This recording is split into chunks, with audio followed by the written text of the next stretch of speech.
세 번째, 마을기업입니다. 마을기업은 도시재생법에 의해서 만들어진 기업입니다. 마을기업은 세 가지 원칙이 있는데요. 하나는 마을에서 있어야 된다라는 겁니다. 마을. 그리고 주도적이어야 된다는 거고요. 그 다음에 지역의 각종 자원을 활용해야 된다는 겁니다. 그게 바로 마을기업입니다. 먼저 마을에 있어야 된다는 건 이렇습니다. 지리적으로 타 지역과 구분되는 경계를 가지면서 지역 내부의 상호 이해관계나 정서적 공감대가 형성되어 있는 곳, 이것이 마을이거든요. 마을은 동단위, 서울에서 말하면 동단위 정도로 이야기할 수도 있고요. 또는 마을 기업이 한 개 동이 워낙 크게 되면 몇 개의, 네다섯 개의 그 골목 또는 통이나 반으로 쪼개지게 됩니다. 이렇게 작은 지역을 커버하게 됐을 때는 한 개 동이 아닌 그보다 좀 작은 단위의 마을 기업이 활동하게 되는 거죠. 즉 공간적 기반은 이런 일정한 지리적 경계가 있어야 되는 겁니다. 마을 기업은. 두 번째는 주도적이어야 되는데요. 마을 기업의 사업비의 일정 부분을 구성원들이 자발적으로 출자해야 되는 겁니다. 즉 마을 기업은 다양한 정부 지원 사업을 통해서 성장됐는데, 그런데 이제 보조금의 20% 이상을 자부담해야 된다는 겁니다. 정부에서 예를 들면 1억짜리 사업인 경우에는 정부에서 8천만 원까지는 줄 수 있지만 적어도 2천만 원은 마을 사람들 또는 마을의 구성원들이 주도적으로 참여해야 된다는 거죠. 그 다음에 세 번째는 지역에 특성화된 자연자원이나 인적자원 또는 가공제품, 축제 등 유형, 무형의 자원을 적극적으로 활용해야 된다는 겁니다.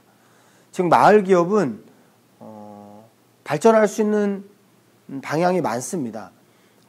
조금 설명하자면 마을기업으로 오래 가기는 어렵습니다. 왜냐하면 실제로 마을기업은 정부 지원 사업이나 시 지원 사업이 포함되어야지 활성화될 수 있는데 이 시 지원 사업이나 정부 지원 사업은 보통 3년에서 5년 정도로 제한적으로 지원하는 경우가 많습니다. 그래서 마을은 향후에 협동조합이 된다거나 예비사회적 기업이 된다거나 사회적 협동조합이 된다거나 이런 형태로 발전하게 됩니다. 근데 그 전에 이제 마을 기업으로서의 형태를 유지하기 위해서는 이 세 가지, 하나는 마을에서 만들어져야 되고 주민이 주도적이어야 됩니다. 그리고 그 사업 내용이 지역의 각종 자원을 활용해야 된다는 것이 마을 기업의 주요한 특징 중에 하나입니다. 자, 이 세 가지를 좀 비교해 드리면요. 마을 기업, 사회적 기업, 협동조합을 비교해 드리게 되면, 첫째, 사업 주체는 마을 기업인 경우는 공동 출자자가 5인 이상이어야 되고 그 구성원 중에 70%가 주민이어야 됩니다. 그리고 사회적 기업은 대표자가 1인이면 됩니다. 사업 주체가요. 협동조합은 공동 출자자가 최소 5인이어야 됩니다. 좀 다르죠? 사업 주체가. 일단 마을 기업은 최소 5인이어야 되고 그 5명 중에 70% 이상은 마을 주민이어야 된다는 전제가 깔려 있습니다. 사회적 기업은 대표자 1인이 사업의 주체가 되는 거고요. 협동조합은 5명 이상이 함께 모여야 됩니다. 잘 보시면 협동조합의 5명 이상이라는 개념이 마을기업에 들어온 걸 확인할 수 있으실 건데요. 이거는 바로 그 협동조합의 그 기본 개념을 가지고 마을기업을 설계했기 때문입니다. 자, 두 번째 볼게요. 사업의 대상은 마을기업은 그 마을 지역 주민이어야 됩니다. 사회적 기업은 취약계층이어야 되고요. 협동조합은 일반 시민, 이익집단 또는 취약계층 지역 주민들 다 포괄할 수 있습니다. 자, 세 번째, 사업의 목적입니다. 마을기업은 지역문제 해결, 지역사회 공헌, 지역경제 발전, 지역 커뮤니티 활성화. 여기서 지역이 다 붙죠. 그걸 마을로 바꾸게 되면 마을의 문제 해결, 마을의 사회공헌, 마을의 경제발전, 마을 커뮤니티 활성화로 대체할 수 있습니다. 즉 마을의 문제를 해결하기 위한 목적이 마을기업의 목적이라는 겁니다. 사회적 기업은 취약계층의 고용 창출, 그리고 사회복지 서비스의 증진입니다. 아까 서두에서 설명드렸듯이 사회적 기업은 그 세 가지, 일자리 창출, 지역사회 공헌형, 취약계층 지원, 그리고 혼합형, 기타형 이렇게 되게 되는 거죠. 협동조합은 조합원의 경제적 이익을 목적으로 하고 있습니다. 자, 그럼 이제 주무관청, 그러니까 주무하는 부서를 말하는데요. 마을기업은 행정안전부와 지자체, 그러니까 지방정부가 주도하고 있고요. 사회적 기업은 고용노동부가 주도하고 있습니다. 협동조합은 기획재정부가 주도하고 있습니다. 물론 사회적 기업 중에 고용노동부가 주관하고 있지만 그 외에 7개의 정부 부처들이 사회적 기업을 주관하고 있고요. 또 광역시도들, 그러니까 서울시나 경기도, 제주도 뭐 이런 광역시도들은 예비사회적 기업이라는 제도를 통해서 실질적으로 이제 자활기업입니다. 자활기업은 지역자활센터의 자활근로 사업을 통해 습득된 기술을 바탕으로 1명 또는 2명 이상이 생산자 협동조합이나 공동사업자 형태로 운영하는 기업을 말합니다. 여기서 이 1명 또는 2명은 기초생활수급자이거나 차상위 계층 또는 저소득층 주민이어야 합니다. 몇 가지 전제가 있어요. 지역자활센터에서 자활근로 사업을 통해서 습득한 기술을 갖고 있는 분들이어야 된다는 거죠. 이건 사실은 정부에서 기초생활수급자를 위한 지원 정책으로 만들어진 겁니다. 그래서 자활기업 설립 요건을 조금 더 설명드리면요. 구성원 중 기초생활보장수급자가 3분의 1 이상이어야 됩니다.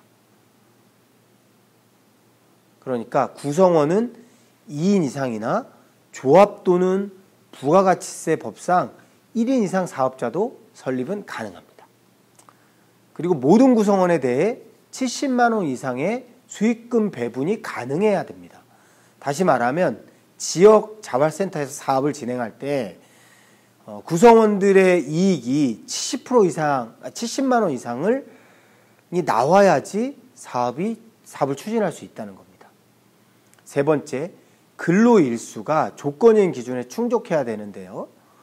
주당 평균 3일 이상 근로에 종사하거나 주당 평균 4일 이상의 기간 동안 22시간 이상의 근로에 종사해야지 자활기업을 설립할 수 있습니다. 이렇게 좀 다소 어려운데요. 자활기업 설립 요건이. 그래서 자활기업에 대한 지원도 조금 많습니다. 첫 번째, 자활을 위한 사업자금 융자가 가능하고요. 국유지나 공유지 우선 임대가 가능합니다. 그리고 국가나 지방자치단체가 실시하는 사업의 우선 위탁이 가능하고 국가나 지방자치단체의 조달 구매 시 자활기업 생산품의 우선 구매를 원칙으로 하고 있습니다. 그 밖에 수급자의 자활 촉진을 위한 각종 사업을 지원하고 있습니다.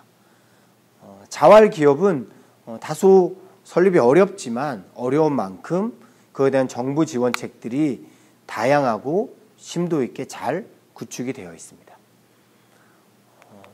자, 이제 소셜벤처의 형태 중에 한 가지인데요. 역시 벤처기업입니다.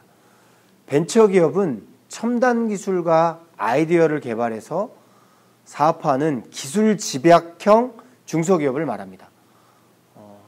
오늘날 여러분들이 많이 보는 뭐 네이버 또는 다음 이런 기업들도 초기에 벤처기업에서 출발했습니다.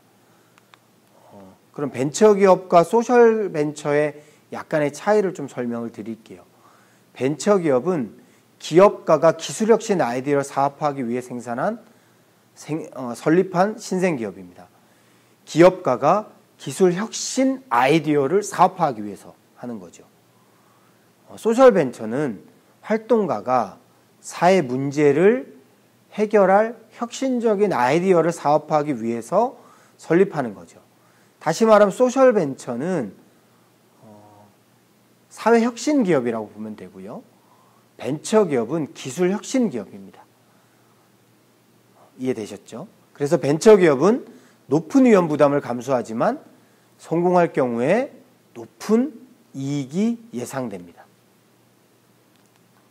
소셜벤처는 높은 위험 부담을 감수하지만 성공할 경우에 높은 기대 수익도 있지만 그보다는 먼저 높은 사회적 가치 실현이 내포되어 있는 겁니다. 다시 말하면 벤처기업이 열심히 성공하면 아주 높은 기업의 이익을 갖게 되는 거죠.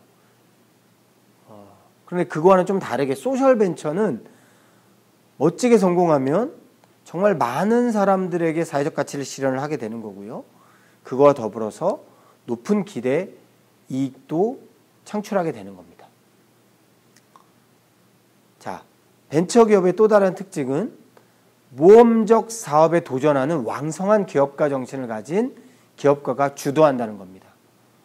모험적 사업가 정신. 그렇죠? 그래야지 이제 높은 위험 부담을 감수하게 되겠죠. 소셜벤처는 지속 가능한 사회 목적을 달성하기 위해서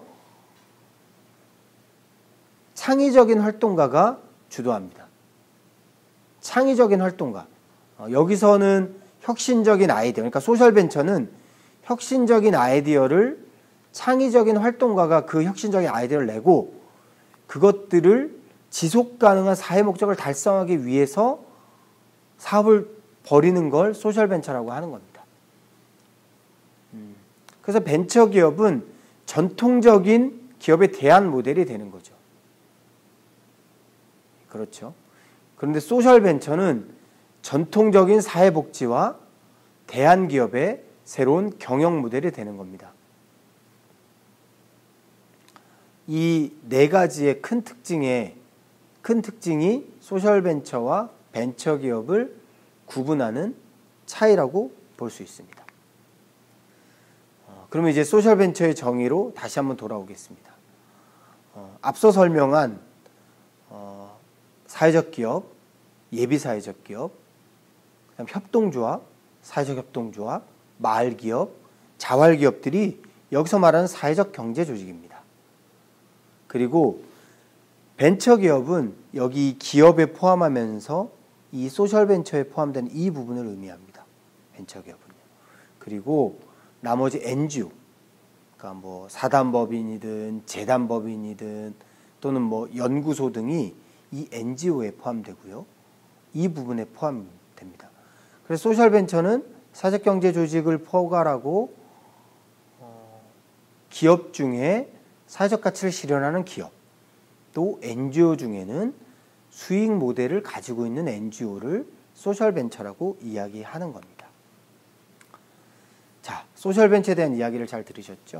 그러면 소셜벤처 예로 몇 가지만 설명드리도록 하겠습니다. 저는 그라민 은행을 소개하고 싶은데요.